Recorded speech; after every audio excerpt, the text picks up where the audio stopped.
తెలంగాణలో మళ్లీ ఎన్నికల హడావిడి మొదలైందా? ఈసారి జాతీయ పార్టీ అధినేతలే ఎన్నికల బరిలో పోటీ చేయబోతున్నారా? దక్షిణాది రాష్ట్రాలపై బీజేపీ, కాంగ్రెస్ స్పెషల్ ఫోకస్ పెట్టాయా?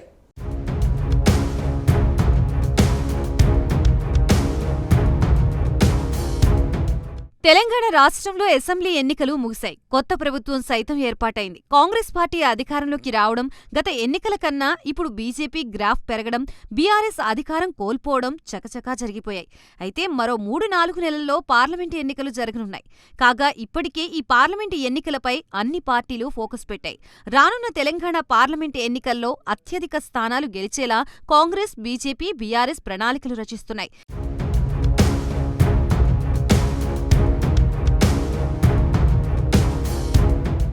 తెలంగాణ లోక్సభ ఎన్నికలు సమీపిస్తున్న వేళ దక్షిణాది రాష్ట్రాలపై బీజేపీ స్పెషల్ ఫోకస్ పెట్టింది. ఈసారి దక్షిణాదిలో మెజారిటీ ఎంపీ సీట్లను గెలుచుకోవాలని పార్టీ హైకమాండ్ భావిస్తోంది. ఇందుకోసం ప్రధాని నరేంద్ర మోదీని తెలంగాణ నుంచి లోక్సభ బరిలోకి దింపాలని నిర్ణయించినట్లు సమాచారం. తెలంగాణ నుంచి మోదీ పోటీ చేస్తే రాష్ట్రంలో మెజారిటీ స్థానాల్ని బీజేపీ కైవసం చేసుకోవచ్చనేదే ఈ నిర్ణయానికి కారణమని తెలుస్తోంది. గత సార్వత్రిక ఎన్నికల్లో మోదీ వారణాసి నుంచి పోటీ చేసి గెలిచారు. కాగా మోదీ స్వయంగా వారణాసిలో పోటీ చేయడంతో ఉత్తరప్రదేశ్లో బీజేపీ అత్యధిక ఎంపీ స్థానాల్లో గెలిచింది. తెలంగాణలోనూ ఇదే ఫార్ములా అనుసరించాలని పార్టీ పెద్దలు యోచిస్తున్నారు. ఈ మేరకు ప్రధాని మోదీకి పార్టీ సీనియర్ నేతలు ఇప్పటికే ప్రతిపాదన చేసినట్లు సమాచారం.